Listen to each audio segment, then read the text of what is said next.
दोस्तों, आज मैं आपको शिवरात्रि पर गरीब के घर आए शिव पार्वती कहानी सुना रही हूँ।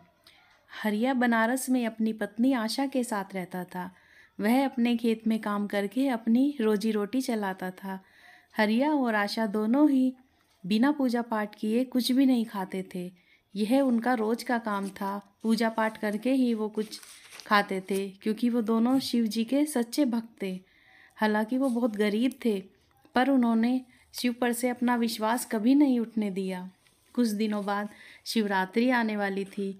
वे दोनों ही उस दिन व्रत रखते थे और अपने गांव के शिव मंदिर में जाकर शिवलिंग पर जल आदि चढ़ाते थे और सारा दिन भजन गाते थे। शिवरात्रि से एक दिन पहले आशा अपने पति हरिया से कहती है, देखिए जी, कल शिवरात्रि है।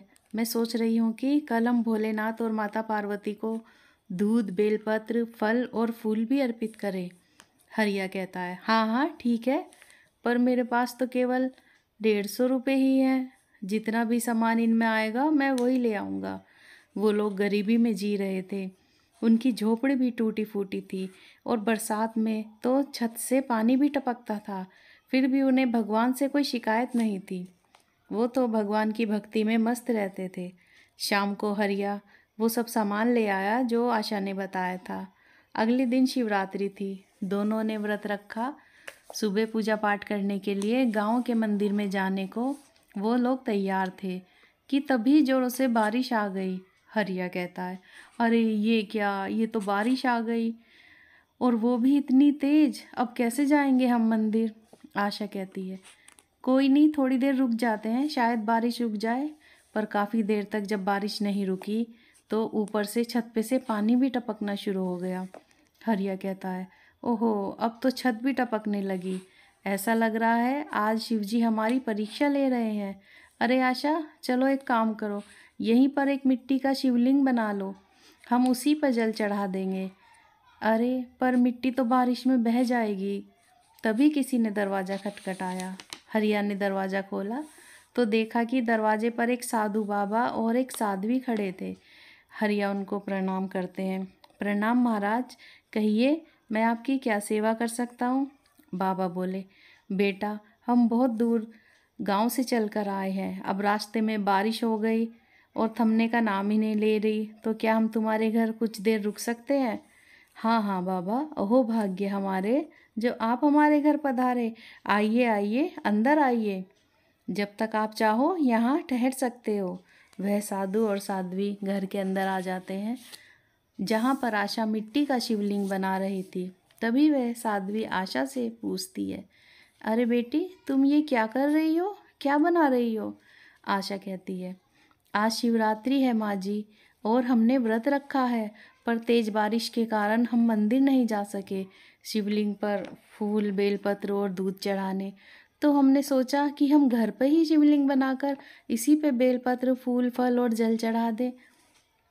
बाबा कहते हैं, पर बेटी, तुम्हारे पूरे घर में तो पानी टपक रहा है, ऐसे में तुम लोग पूजा कैसे करोगे? और अब तो यहाँ पर बैठने की जगह भी नहीं रही।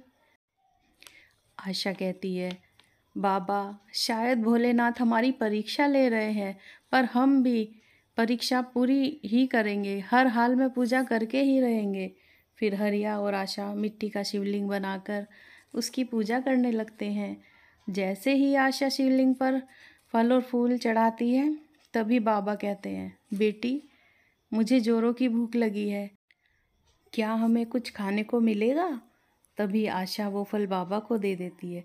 ये लीजिए बाबा, आप ये खा लीजिए। फिर जैसे ही हरिया ने शिवलिंग पर दूध चढ़ाया, तभी साध्वी कहती है, बेटा, भूख तो मुझे भी लगी है। हरिया कहता है, माता जी, हमारे घर में तो खाने को कुछ भी नहीं है, और आज तो मैं काम पे भी नहीं जा पाया तेज बारिश के कारण, इसलिए घर में कुछ पैसे भी नहीं आए। आशा कहती है, हाँ माता जी, जब ये खेत पर काम करते हैं तो तभी शाम को पैसे लेकर आते हैं, और उसी से हमारा घर खर्च चलता है। साध्वी कहती है, बेटा, अगर तुम लोग बुरा ना मानो तो ये दूध तुम मुझे दे दो, मैं इसे ही पी लूँगी। आशा कहती है, हाँ हाँ ज़रूर माता जी, आप ये पी लीजिए, भला हम बुरा क्यों मानेंगे? बाबा कहते हैं, बेटा, लगता है बारिश तो नहीं रुकेगी, आज रात हम यहीं पे रुक जाएं। पर यहाँ तो रुकने की जगह भी नहीं है। हरिया कहता है, अरे बाबा जी, आप फिक्र ना करें, आप दोनों हमारे बिस्तर पर सो जाइए, हम दोनों तो यहीं बैठकर रात गुजार लेंगे। फिर वो दोनों दरवाजे पर बैठकर ओम नमः शिवाय जपते रहते हैं और उसी तरह उनकी आंख लग जाती है। दोनों वहीं पर बैठे बैठे सो जाते हैं। सुबह जब उनकी आंख खुली तो उन्होंने देखा कि उनकी झोपड़ी की जगह एक बहुत बड़ा और आलीशान घर बन गया है और उसमें सारी सुख सुविधाएं भी थी। उन्होंने जो मिट्टी का शिवलिंग बनाया था वो सोने का बन गया था और उनके घर पर जगह जगह सोने से भरे घड़े रखे थे। तभी वो यह समझ गए कि कल उनके घर पर भगवान शिव और माता पार्वती ही आए थे। वो ही साधु और साध्वी का भेष बनाकर आए थे। अरे आशा, स्वयं भगवान शिव और माता पार्वती हमारे घर आए थे और हम बेवकूफ़ उन्हें पहचान भी नहीं पाए।